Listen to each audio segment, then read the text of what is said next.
দেখার সাথে সাথেই জিভে যেন জল চলে আসলো। আমার মতো কার কার এরকম জিভে জল চলে আসলো দেখার সাথে সাথে চটজলদি আমাকে কমেন্ট করে ফেলুন। Hello everyone, welcome back to my channel Poppy's cooking and blog. আশা করি সবাই ভালো আছেন, সুস্থ আছেন। আর আজকে একটা তালের রেসিপি নিয়ে হাজির হয়ে গেলাম। ভাদ্র মাস, তাল তো বানাতেই হবে। আর তাল বলতে কিন্তু আমার ভীষণই প্রিয় একটা জিনিস। তালের যে কোনো জিনিসই খেতে আমি ভীষণই ভালোবাসি। আর সেই জন্য তালের যাই কিছু বানাই চেষ্টা করি আপনাদের সাথেও একটু শেয়ার করে নেওয়ার জন্য। তো আজকে আমি বানাবো তালের বড়া, আর তার সাথে বানাবো তালের মালপোয়া। আর সেগুলো আমি কিভাবে বানাবো সেটি আজকে আপনাদের সাথে ভাবলাম একটু শেয়ার করে নিই। দেখুন, তালের ভিতরে কালারটাও যেন কি সুন্দর দেখতে। আমার তো এই কালারটাও দেখতে ভীষণই ভালো লাগে। তো তালটাকে এখানে আমি একটা গামলার মধ্যে নিয়ে ছাড়িয়ে নিয়েছি। এখন জল দিয়ে তালটাকে কিছুক্ষণের জন্য ভিজিয়ে রাখবো। তালটাকে একটু জল দিয়ে ভিজিয়ে নিলে তালের পাল্পটা বের করতে খুব ইজি হয়ে যায়। তো তালটা জল দিয়ে ভিজিয়ে নিয়েছি। আর যতক্ষণ না তালটা ভিজছে এদিকে তালের মালপোয়ার জন্য ব্যাটারটাকে বানিয়ে নিই। এখানে আমি দিয়ে দিলাম সুজি, 1.5 বাটির মতো সুজি দিয়েছি। আর সেম একই মাপে দিব এখানে ময়দা। তো সুজি ময়দা আপনারা যেরকম পরিমাণে বানাবেন সেই পরিমাণেই কিন্তু নিয়ে নেবেন।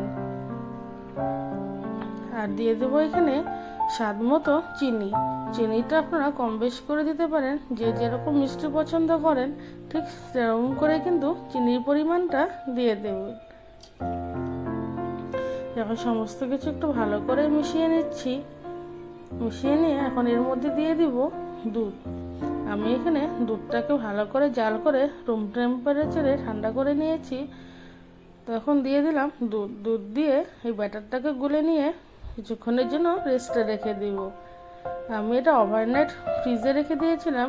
তবে আপনাদের হাতে যদি সময় কম থাকে কমপক্ষেও কিন্তু 1-2 ঘন্টা এটাকে সুজিটাকে ভালো করে ভিজিয়ে রাখবেন, তাহলে কিন্তু মালপোয়াগুলো খুবই সফট হয় আর খেতেও কিন্তু বেশ ভালো লাগে।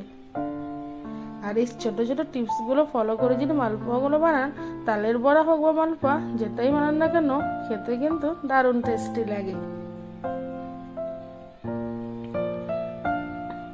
তো খুব ভালো করে আমি এটাকে মিশিয়ে নিচ্ছি।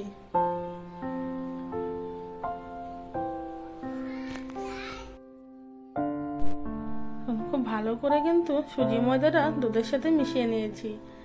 তো আমি হোল নাইট রেস্টে রাখার পর পরের দিন সকালে এখন মালপোয়া ভাজার জন্য সমস্ত জিনিসকে একসাথে বের করে নিয়েছি। ফ্রিজের থেকে 8 ঘন্টা আগেই ব্যাটারটাকে বের করে রেখেছিলাম। আর তালের পাল্পটাও রাত্রে ফ্রিজে রেখে দিয়েছিলাম। দেখুন তালের কালারটা কতটা সুন্দর লাগছে দেখতে। আর এখন তালের পাল্পটাকেও মালপোয়ার ব্যাটারের মধ্যে দিয়ে দিচ্ছি। এই তালের মালপোয়া খেতেও কিন্তু আমার বেশ ভালো লাগে। যে কোনো পিঠের থেকে এই তাল দিয়ে বানানো যে কোনো পিঠেই কিন্তু আমার ভীষণই প্রিয় একটা জিনিস। আর এর মধ্যে আমি দিয়ে দিলাম নারকেলের পেস্ট। নারকেলটাকে কুড়িয়ে নিয়ে সামান্য একটু গ্রাইন্ডারে হালকাভাবে পেস্ট করে নিয়েছি। একটু পেস্ট করে দিলে মালপোয়ার মধ্যে খেতে বেশ ভালো লাগে। আর দিয়ে দিলাম সামান্য পরিমাণে মুড়ি। আর এখন দিয়ে দিলাম এই একটু সামান্য গোলমরিচের গুঁড়ো। এই গোলমরিচের গুঁড়োটা কিন্তু আমার মায়ের টিপস। মাকে যখন জিজ্ঞাসলাম যে মা মালপোয়াগুলো কীভাবে ভাজবো, তখন মা বললো যে সমস্ত জিনিসের সাথে সামান্য পরিমাণে গোলমরিচের গুঁড়ো দিতে। তো দেওয়ার পরে ভাবলাম কেমন লাগবে বা খেতে, কিন্তু খাওয়ার পরে দেখলাম এতটাই টেস্টি লাগছিল আর একটু অন্যরকম ফ্লেভারও রাখছিল। তো খেতে কিন্তু বেশ ভালো হয়েছিল। তো সমস্ত জিনিস এখন ভালোভাবে মিশিয়ে নিচ্ছি।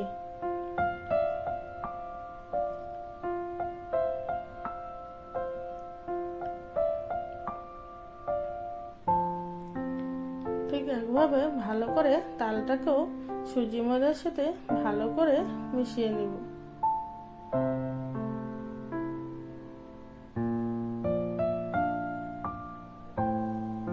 খুব ভালো করে মিশিয়ে নিলাম। আর এখন মালপোয়ার ব্যাটারের সাথে সাথে কিন্তু আমি তালের বড়ার জন্য একবারে ব্যাটারটাকে বানিয়ে নেব।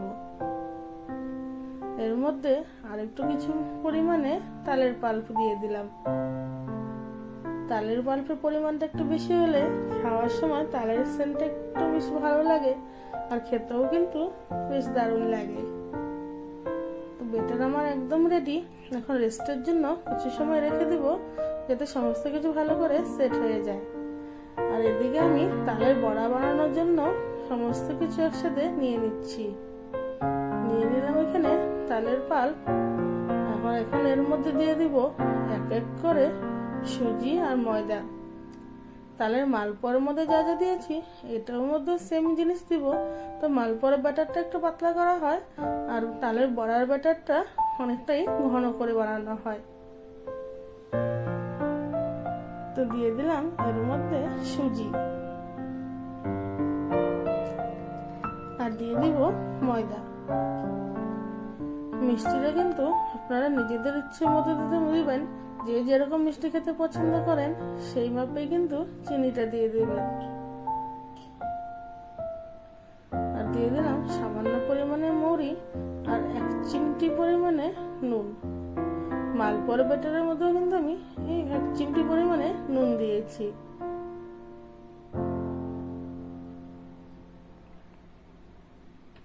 এখন সমস্ত কিছু ভালো করে মিশিয়ে নিব।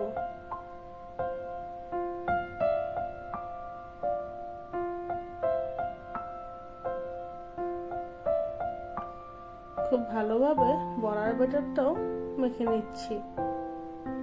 আমি চামচের সাহায্যে করছি, তবে আপনারা চাইলে হাত দিয়েও কিন্তু এটাকে খুব ভালো করে মিশিয়ে নিতে পারবেন।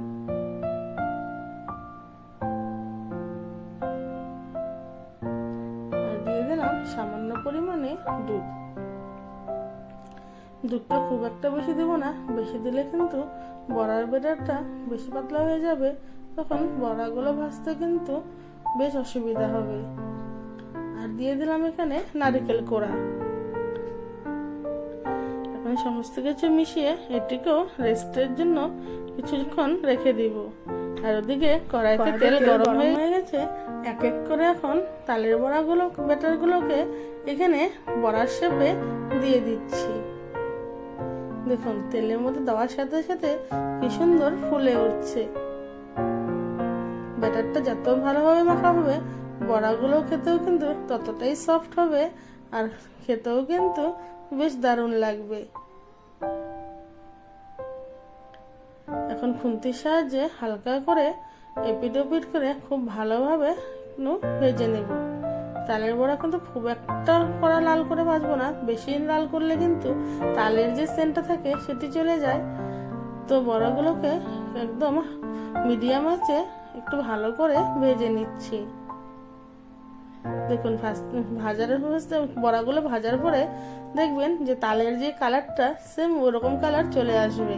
তো এরকম কালার চলে আসলে কিন্তু বড়াগুলোকে তেলের থেকে উঠিয়ে নেব। এর থেকে বেশি কিন্তু বড়াগুলোকে ভাজবো না।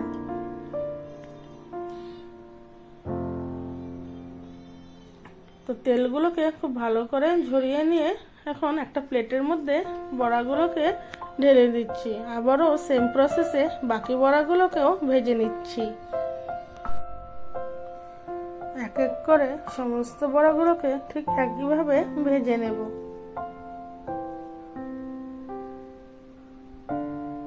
দেখুন বড়াগুলো কিন্তু খুব সুন্দরভাবে ভাজা হয়ে যাচ্ছে। তো এইবারে বড়াগুলো আমার ভাজা হয়ে গেছে, এগুলোকেও তেলের দিকে ছেঁকে নিয়ে উঠিয়ে রাখবো। তো সেম একই প্রসেসে আমি সমস্ত বড়াগুলোকে ভেজে নিয়েছি। দেখুন তালের বড়া কালারটাও কি সুন্দর লাগছে। এই কালারটাও কিন্তু বেশ সুন্দর লাগে দেখতে। তো বড়াগুলো ভাজা হয়ে গেছে। তো এদিকে আমি এখন এক এক করে তালের পোয়াগুলো ভেজে নিচ্ছি। তালের পোয়াটাও খুব ভালো করে সুন্দর করে ভেজে নিয়েছি। ভাজার পর এরকম ভাবে খুন্তির সাহায্যে চেপে চেপে আমি তেলগুলোকে ঝরিয়ে নিচ্ছি, কারণ তালের বড়ার থেকে কিন্তু মালপোয়ার মধ্যে অনেকটাই তেল শোক করে। সেই জন্য কিন্তু এইভাবে খুন্তির সাহায্যে গরম থাকতে চেপে চেপে তেলগুলো বের করে দিলে অনেকটাই কিন্তু তেল ঝরে যায়। তো তালের বড়া আর মালপোয়া কিন্তু খাওয়ার জন্য একদমই রেডি। তো ভিডিওটি কেমন লাগলো অবশ্যই কিন্তু আমাকে কমেন্ট করে জানাবেন। আর রেসিপিটি কেমন লেগেছে, যদিও বা এটি খুবই কমন একটা রেসিপি, শেখানোর মতো কিছুই নেই, তবুও আমি যেভাবে বানালাম ভাবলাম সেটি একবার আপনাদের সকলের সাথে শেয়ার করে নেই। দেখুন তালের বড়াগুলো কতটা সফট হয়েছে, আর এদিকে মালপোয়াগুলো কিন্তু সবগুলো খুব ভালোভাবে ভেজে নিয়েছি। তো এতক্ষণ ধরে ভিডিওটি দেখার জন্য আপনাদেরকে অসংখ্য ধন্যবাদ। তালের বড়া আর পোয়ার সাথে কিন্তু আমি আরেকটা জিনিস বানিয়েছিলাম, তালের ক্ষীর। আর ক্ষীরের রেসিপিটি কিন্তু আপনারা আমার চ্যানেলে পেয়ে যাবেন। তো ভিডিওটি ভালো লাগলে অবশ্যই কিন্তু লাইক, কমেন্ট অ্যান্ড শেয়ার করার সাথে সাথে আমার চ্যানেলটিকে সাবস্ক্রাইব করার অনুরোধ রইল। আবারও একদিন আপনাদের সামনে আসবো আরও এক নতুন রেসিপির সাথে। ততক্ষণের জন্য সবাই ভালো থাকবেন, সুস্থ থাকবেন।